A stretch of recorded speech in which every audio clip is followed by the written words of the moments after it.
Welcome to my women's wonderland channel. இன்னைக்கு நாம என்ன பார்க்க போறோம்? இன்னைக்கு விதைகள் போட போறோங்க. 3 வெரைட்டி ஆஃப் விதைகள் போட போறோம். அதுக்கப்புறம் இந்த மாமரத்தை பத்தி தான் கேட்டிருக்காங்க. ஒரு சப்ஸ்கிரைபர் கேட்டிருக்காங்க. அதாவது எங்க வீட்டில் அல்போன்சா வச்சிருக்கோம் மேடம். அதாவது காய்க்கவே இல்லைன்னு சொன்னாங்க. அதுக்கு என்ன காரணம் கேட்டிருந்தாங்க. இதுக்கு பல காரணங்கள் இருக்குங்க. நம்மளோட மாமரங்கள் காய்கள் கொடுக்காம இருக்கிறதுக்கு அதில் முக்கியமாக நம்ம கவனிக்க வேண்டியது என்னென்னா, செடியோட வளர்ச்சியை நம்ம பராமரிக்கணும். அதாவது எப்படின்னா, முதல்ல அதாவது வாங்குற செடிகள் எப்படி இருக்கணும் அப்படின்னா, ஒட்டு மரமாக வாங்குங்க. ஏன்னா மாடி தோட்டத்தில் அதுதான் சீக்கிரமாக வளர்ந்து நமக்கு பலன் கொடுக்க ஆரம்பிக்கும். ஒட்டு மரங்கள் வாங்குறது தான் ரொம்ப பெஸ்ட்டு. விதைகள் போட்டோ அந்த மாதிரி வளர்ந்தா 5 வருஷம் கிட்ட ஆகும் வளர்கிறதுக்கு. மாடி தோட்டத்தில் பாருங்கள், இந்த மாதிரி பூக்கள் எடுக்கணும்னா கொத்து கொத்தா நம்ம என்ன செய்யணும்? இதுக்கு முக்கியமாக பராமரிக்கணுங்க. எந்தெந்த காலகட்டத்தில் என்னென்ன செய்யணும் அப்படின்னு தெரிஞ்சுக்கிட்டிங்கன்னா, நம்ம மாடி தோட்டத்தில் இருக்க மாமரங்கள் நல்லாவே பூத்து காய்கள் வைக்க ஆரம்பிக்கும். இது பங்கனப்பள்ளி நான் சொல்லியிருக்கேன் ஏற்கனவே. பங்கனப்பள்ளி சூப்பராக காய்ச்சிட்ருக்கு. இது பூக்கள் பூக்கும்போது எடுத்தது. இப்போ நல்லாவே காய்கள் வச்சிருக்கு. இந்த மாதிரி பூக்கள் நம்ம என்ன பண்ணணும் அப்படின்னா, முக்கியமான ஒரு விஷயத்த பண்ணணும். கவாத்து அப்படின்றது ஒரு முக்கியமான விஷயம். அதாவது ப்ரூனிங், அது கண்டிப்பாக நம்ம ப்ரூனிங் பண்ணணும். 2 தடவை பண்ணணும். மாமரங்களுக்கு 2 தடவை ப்ரூனிங் பண்ணணும். இப்போ காய்கள் காய்ச்சி முடித்த பிறகு, அதாவது ஜூன் மாதத்தில் ஒரு ப்ரூனிங்கும், அப்புறம் டிசம்பர் மாதத்தில் ஒரு ப்ரூனிங்கும் கண்டிப்பாக பண்ணணும். 2 தடவை பண்ணும்போது தான் நமக்கு இந்த மாதிரி நல்ல ஹீல்டு எடுக்க ஆரம்பிக்கும், பூக்கள் பூக்க ஆரம்பிக்கும். இந்த அடுத்த மாதத்தில் பண்ணுறது எப்படி அப்படின்னா, காய்கள் வச்சு காய்கள்லாம் பறித்து முடித்த பிறகு நம்ம என்ன பண்ணணும் அப்படின்னா, அந்த ப்ரூனிங் எப்படின்னா, ஷேப் கொண்டு வரதுக்காக. அப்புறம் வெயில் நல்லா அது மேலே எப்பவுமே மாமரங்களுக்கு வெயில்கள் ரொம்ப பட்டால் தான் சூப்பராக காய்க்கும். வெயில் இல்லாத ஷேடிங்கான இடத்துல வச்சிங்கன்னா காய்கள் கொடுக்கவே கொடுக்காதுங்க. இது முக்கியமான விஷயம், இதை நோட் பண்ணிக்கோங்க. நல்ல வெயில் காயிற இடத்துல எடுத்து வைங்க. அது என்னென்னா ப்ரூனிங் பண்ணணும். எப்படி பண்ணணும்னா, இது அதோட செடியோட புஷ்ஷியாக இருக்கிறதுக்கும் வெயில் நல்லா படுறதுக்கும் நம்ம ப்ரூனிங் பண்ணணும். இது பாருங்கள், வெரைட்டி நான் சொன்னேன் ஆல் டைம் மேங்கோன்னு சொல்லிட்டு. இந்த வெரைட்டியில் நம்ம எடுக்கும்போது all time mango Thailand variety. இதுதான் மாடி தோட்டத்துக்கு ஆப்டானது. அதுவும் நீங்கள் வாங்கி வச்சிங்கன்னா சீக்கிரமாக ஈல்டு எடுக்க ஆரம்பிக்கலாம். நான் சொன்ன மாதிரி வெயில் நல்லா படணும், ப்ரூனிங் பண்ணணும்னு சொன்னேன். மேலே அது நடுவில் இருக்க கிளைகள் அடர்த்தியாக இருக்கக்கூடாது. அடர்த்தியாக இருந்தால் அதில் கிளைகள் எல்லாம் வெட்டிடணும். ஏற்கனவே ஒரு வீடியோவில் நான் செஞ்சும் காட்டியிருக்கேன். நீங்கள் பார்த்தீங்கன்னா தெரியும். பாருங்கள், இந்த தொட்டியில் தான் வச்சுருக்கேன். மாமரம் சூப்பராக வளர்ந்து வந்துட்டுருக்கு. அது கூட ஒரு பப்பாளி மரமும் நல்லா வளர்ந்து வந்துட்டுருக்கு. காய்கள் வச்சிருக்கு பாருங்கள். அதுதான் சொன்னேன், வெயில் ரொம்ப தேவைப்படும். அப்புறம் நம்ம தொழு உரம் வருஷத்துக்கு 2 தடவை தொழு உரம் கண்டிப்பாக போடணும். இந்த ப்ரூனிங் பண்ண உடனே நீங்கள் தொழு உரம் போட்டிங்கன்னா அதுக்கு நல்ல ஸ்ட்ரென்த்தன் கொடுக்கும். ஏன்னா அது வீக்காக இருக்கும்போது நம்ம அதுக்கு ஸ்ட்ரென்த்தன் கொடுக்கணும். அப்போ தான் நல்லா இருக்கும். அதுக்கப்புறம் நடுவில் நீங்கள் மீன் அமிலம் எப்படி தயாரிக்கிறதுன்றதை பற்றி ஒரு வீடியோ போட்டிருக்கேன். அந்த மீன் அமிலத்தை நீங்கள் மாதத்துக்கு ஒரு தடவை கொஞ்சம் 1 லிட்டர் தண்ணியில் கலந்து ஊற்றினா கூட போதுங்க. ஏன்னா மாடி தோட்டம்ன்றதால நம்ம கண்டிப்பாக பராமரிப்பு செய்ய வேணும். அப்போ தான் நம்ம நல்ல ஹீல்டு எடுக்க முடியும். இந்த மாதிரி மாமரத்தை நீங்கள் மெயின்டைன் பண்ணுங்கள். சூப்பராக காய்கள் கொடுக்கும். அவங்க இந்த சப்ஸ்கிரைபர் கேட்டதுக்காக அவங்களுக்காக தான் இதை போட்டுட்டு இருந்தேன். இந்த வீடியோ நிறைய வீடியோக்கள் நான் மாமரத்தை பற்றி சொல்லியிருக்கேன். நீங்கள் ப்ரீவியஸ் வீடியோலாம் பார்த்தீங்கன்னா எல்லாமே டீட்டெயிலாக சொல்லியிருப்பேன். இங்கே பாருங்கள், மாமரம் அழகாக ஷேப்பில் இருக்கணும் அப்படின்னு நடக்கவே கூடாது. கண்டமானிக்கு தான் இருக்கும். அப்போ தான் வெயில் நல்லா ஊடுருவி நிறைய காய்கள் கொடுக்கும். அதனால் ப்ரூனிங்ன்றது ரொம்ப ரொம்ப முக்கியமான விஷயம். அதுக்கப்புறம் தண்ணி ரொம்ப விட வேண்டிய அவசியம் இல்லை. 2 நாளைக்கு ஒரு தடவை விட்டால் கூட போதுங்க. இன்றைக்கி நாம் என்ன விதைகள் போட போகிறோம், அதுக்கு தான் மண் கலவை எடுத்து வச்சுருக்கேன். இது என்ன மண் கலவைனா, யூனிவர்சல் மண் கலவை தான். உங்களுக்கே தெரியும். 1 பங்கு மண்ணும் 1 பங்கு கொக்கோபிட் 1 பங்கு தொழு உரம் போட்டு நாம் எடுத்து கலந்து ஏற்கனவே வச்சுருக்கேன். இந்த பேக்கில் எடுத்து வச்சுருக்கேன். இந்த பேக்கை பற்றி சொல்லவே வேணாம். ஜஸ்ட் 4 ருபீஸ் தான் இது. இதில் எல்லா விதமான காய்கறியும் வைக்கலாம்.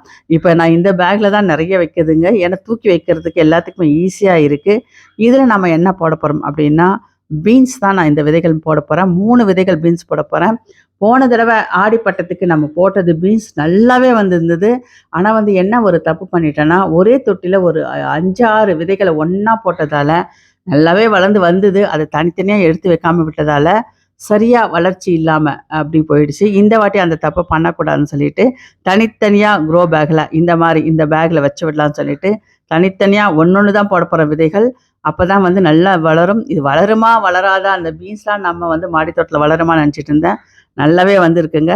இப்ப நம்ம இத வந்து விதைகள் போட்டுட்டு கொஞ்சம் செமி ஷேட்ல எடுத்து வச்சுட்டீங்கன்னா போதும். இப்போ வெதர் நல்லா இருக்கு. அதனால இப்ப விதைகள் வந்து மேக்ஸிமம் நீங்க கையில இருக்க விதைகள் எல்லாத்தையும் போட்டீங்கன்னா கூட சூப்பரா வளர்ந்து வரும். இங்க பாருங்க இதுதான் விதைகள். பீன்ஸ், புஷ் பீன்ஸ் சொல்லுவாங்க. அந்த பீன்ஸ தான் நம்ம போட போறோம். போட்டு விட்டுட்டு அதுக்கப்புறம் வந்து எப்படி வளருதுன்றத உங்களுக்கு அப்டேட்ஸ் நான் குடுத்துக்கிட்டே வரேன். இந்த பீன்ஸ பத்தி சொல்லவே வேணாம். இது வந்து கொஞ்சம் லேட்டா தான் வளரும். 1 வீக் கிட்ட ஆயிடுங்க. நமக்கு அது வளர்ந்து மொளச்சு வரதுக்கே 1 வீக் ஆயிடும். அதுவரையும் நம்ம பொறுமையா வெயிட் பண்ணி தான் பார்க்கணும்.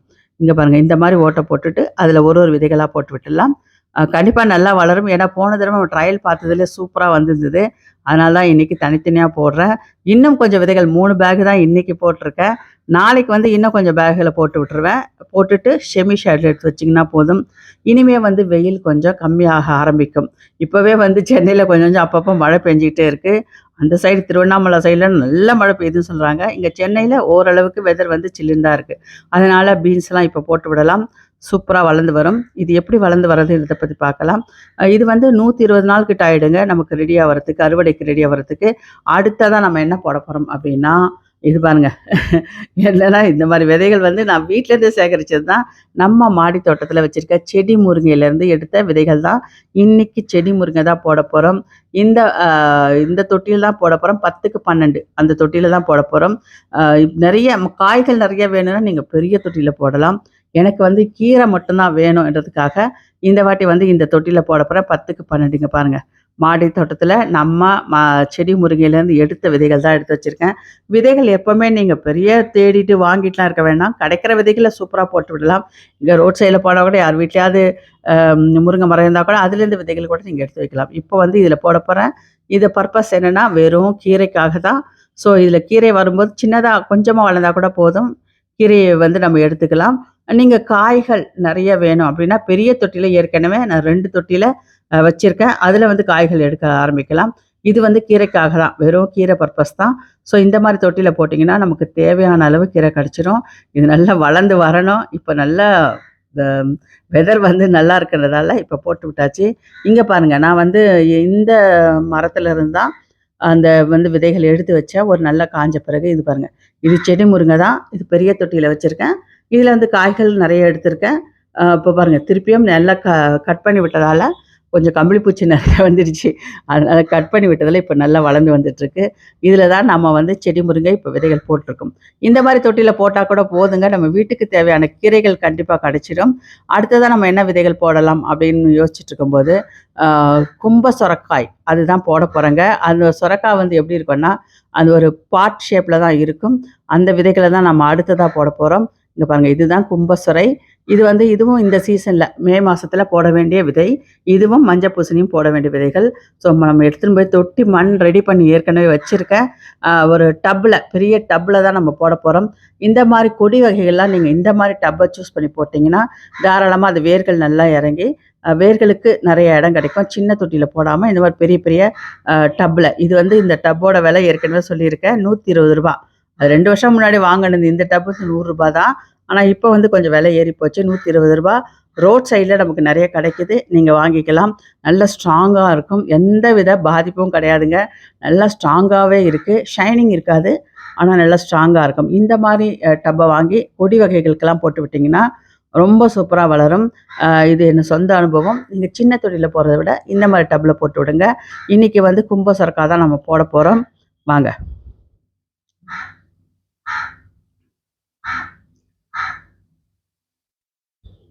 இப்ப போட்டு விட்டுடலாம். நேத்து பெஞ்ச மழையில மண் நல்லா ஈரமாவே இருக்கு.